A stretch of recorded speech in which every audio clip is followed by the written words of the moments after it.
I push on that little button and it will not do anything. I cannot lift that thing off. I broke several fingernails trying to pull it up.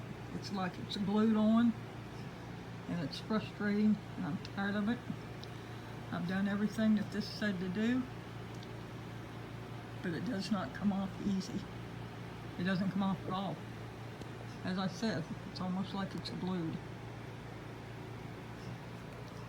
But this is the DVD CD player,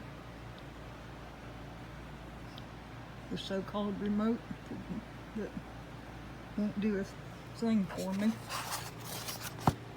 But I will be sending it back. I'm tired of fighting it and breaking all my fingernails. I need to know how to send it back. Thank you.